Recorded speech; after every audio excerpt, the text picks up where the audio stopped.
Penuntun Saat Teduh Sinode Gereja Kristen Jakarta, Selasa 23 November 2021. Mengucap syukur dalam penderitaan. 2 Korintus pasal 1 ayat 3-4.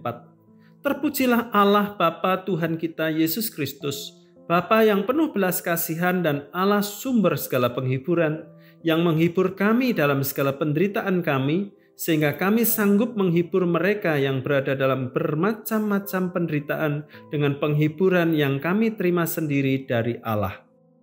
Mengucap syukur dan memuji Tuhan dalam keadaan nyaman dan berkelimpahan adalah hal yang biasa.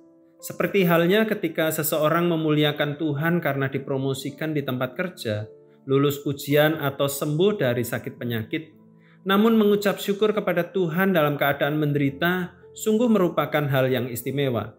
Mungkin saja kita bertanya, bagaimana mungkin hal itu terjadi?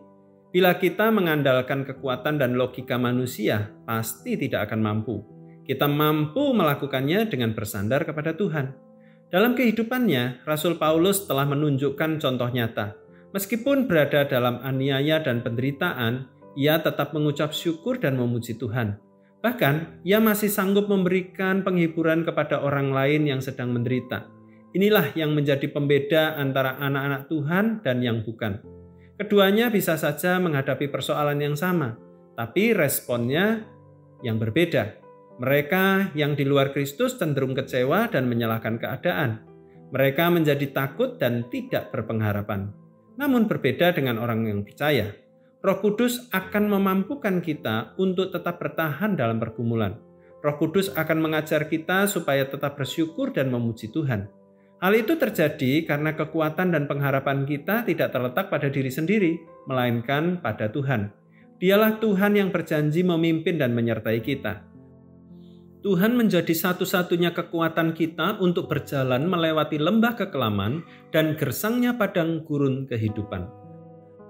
Mengapa Rasul Paulus dapat mengucap syukur walau dalam penderitaan? Ada 2 hal. Pertama, Tuhan senantiasa memberikan penghiburan kepada anak-anaknya yang menderita. Bisa saja kita merasa tidak menerima apa-apa dari Tuhan saat segala sesuatunya berjalan dengan baik. Namun dalam situasi yang sangat sulit, pertolongan dan penghiburan Tuhan itu nyata bagi kita. Kedua, penghiburan dari Tuhan memungkinkan kita dapat menghibur orang lain yang sedang menderita. Kita bisa menceritakan bagaimana Tuhan menguatkan kita di tengah penderitaan. Cerita itu akan menjadi kesaksian bagi orang lain yang mendengarnya. Tetaplah bersyukur, sebab dalam penderitaan kuasa Tuhan akan nyata atas kita. Tuhan Yesus memberkati.